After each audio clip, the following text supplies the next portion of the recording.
मागच्या व्हिडिओमध्ये आम्ही ढोकळ्याचा प्रयोग केला होता, माझ्या मम्मीने केला होता ढोकळ्याचा प्रयोग आणि तो एकदम सक्सेसफुल झाला, मस्त असा स्पॉन्जी झाला होता ढोकळा।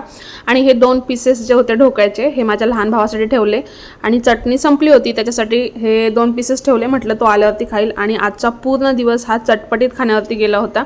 इथे मम्मीने बघा सोया चिल्ली केले होते, हे अजून याची चटणी बनवायची आहे, मी चाट मसाला वगैरे बनवून ठेवला, याच्यासोबत जो स्प्रिंग करायचा असतो ना वरती आपण टाकू शकतो तो। हे सोयाबीन बॉईल केले मीठ टाकून आणि नंतर कॉर्नफ्लॉवर, तांदळाचं पीठ आणि थोडंसं बेसन घेऊन छान तळून घेतले, बघा इथे मस्त झालेत। आणि हा मी मसाला बनवलाय, मम्मी चटणी बनवते। त्यानंतर घरीच शेवपुरी पाणीपुरी जे काय म्हणाल ते घरगुती तो बेत केला होता आणि शेवचा जुगाड आम्ही घरगुती लावला, फरसाण होता आमच्याकडे तेच टाकून घेतलं, मस्त अशी पाणीपुरी बनवली होती। बाहेर 25 रुपयाला पाणीपुरी आहे, एवढी महाग, 10 खाल्ल्या तर घरी वसूल होतात। मस्त, चला सबस्क्राईब करा।